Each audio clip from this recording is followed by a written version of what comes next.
மாணவர்களே வணக்கம்ப்பா. 10ஆம் வகுப்பு கணக்கு அலகு 1 உறவுகளும் சார்புகளும் பயிற்சி 1.5ல் நாம் இன்று 3வது சம் பார்ப்போம்.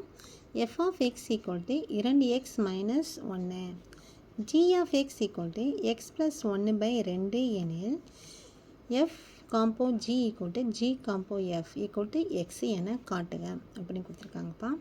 இப்போ நாம் ஃபஸ்ட்டு f டாட் g எடுத்துக்கலாம். இது எப்படி எடுத்துக்கலாம்? f of g of x.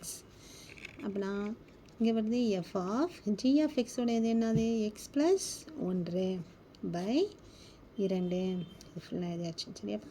இப்போ இது என்ன பண்ண போகிறோம்? f of xயில் போய் பாருங்கள். f of xக்குள்ள எக்ஸுக்கு பதிலாக என்ன பண்ணணும்? 2 x இருக்கா? 2 போட்டுருங்க. எக்ஸுக்கு பதிலாக இந்த ப்ராக்கெட் ஃபுல்லாக எழுதுவோம். எக்ஸு ப்ளஸ் 1 by 2 அடுத்து என்ன இருக்குது? -1. இப்போ இந்த ரெண்டு கேன்சல் ஆகிடுமாப்பா.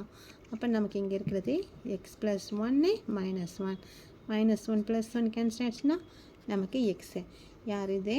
F of g. சரியா? அடுத்து g combo f g dot x இருக்கும்போது g of f of x. அடுத்து g bracket f of x நமக்கு என்னம்மா? 2x - 1. அதுக்கடுத்து ஜி. இப்போ ஜி ஆஃப் எக்ஸ்னு போய் பாருங்கள் என்ன இருக்குது? X plus 1 by 2 X plus 1 by 2 இருக்கப்பா. அப்போ நான் எக்ஸுக்கு பதிலாக நம்ம இதை போடுவோம். 2x - 1 + 1 by 2 -1 + 1 கேன்சல் ஆகிடுச்சுன்னா இந்த இடத்துல நமக்கு என்ன இருக்குது? 2x by 2 2 cancel. அப்போ நான் x g combo f = x. ஓகேடாம்மா. அப்போ இது என்னது?